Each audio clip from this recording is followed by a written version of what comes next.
Hello.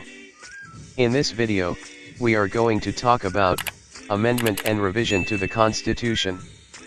So, what is the difference between amendment and revision? And why is it necessary to distinguish them from each other?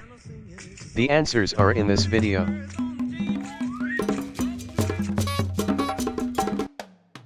First, let's look at the definition of amendment.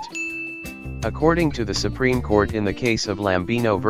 Cumlick, amendment is an addition or change within the lines of the original Constitution, as will effect an improvement, or better carry out the purpose for which it was framed. It is a change that adds, reduces, or deletes without altering the basic principles involved. It affects only the specific provision being amended.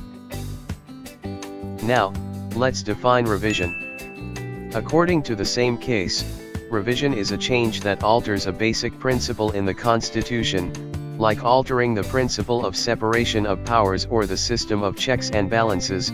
It alters the substantial entirety of the Constitution, as when the change affects substantial provisions of the Constitution.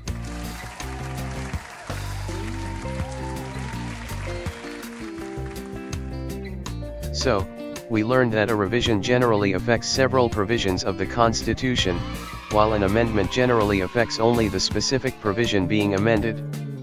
Take note that this distinction is significant, because the 1987 Constitution allows people's initiative only for the purpose of amending, and not revising the Constitution.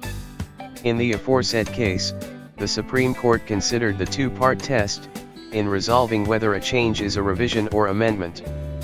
One of which is the quantitative test, and the other is the qualitative test. Quantitative test is one where the court examines only the number of provisions affected, and does not consider the degree of the change. On the other hand, qualitative test is one where the court inquires into the qualitative effects of the proposed change in the Constitution. The main inquiry is whether the change will accomplish such far-reaching changes in the nature of our basic governmental plan as to amount to a revision. So there you have it. We've learned the difference between amendment and revision, and why it is important to distinguish both. In the next video, we will talk about the legal process on how to change the Constitution. Thank you.